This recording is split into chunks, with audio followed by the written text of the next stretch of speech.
Jadi core terdalam kebahagiaan itu dengan core terdalam penderitaan dan kesedihan itu daleman isi core-nya, dasarnya itu sama. Cinta.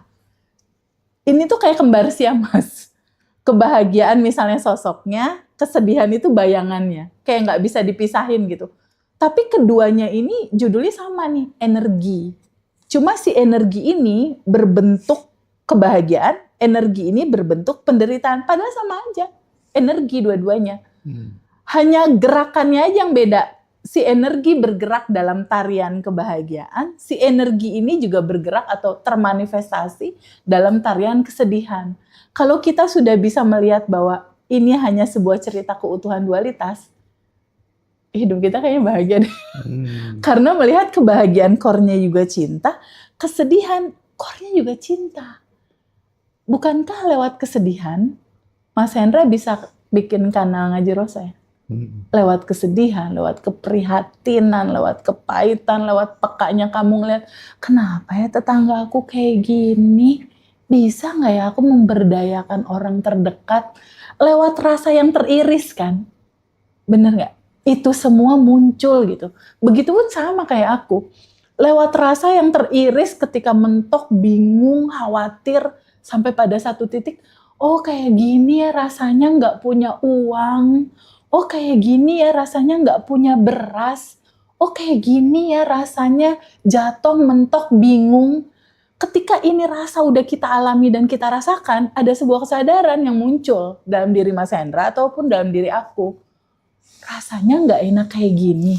Berarti kalau orang lain ngerasain hal yang sama, kayaknya aku harus bantu deh. Untuk mereka bangkit karena rasanya nggak nyaman. Ketika udah sampai pada satu titik itu bertahap bangkit, kebahagiaan itu muncullah sebuah rasa, aku pengen teman-teman lain juga yang pernah merasakan rasa itu, juga bisa merasakan rasa seperti aku.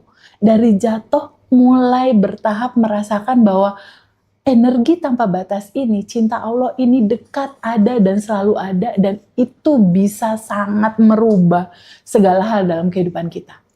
Jadi kesimpulannya, lewat suffering, lewat penderitaan, lewat kejatuhan, justru kita menemukan cinta yang sebenar-benarnya cinta dalam rasa.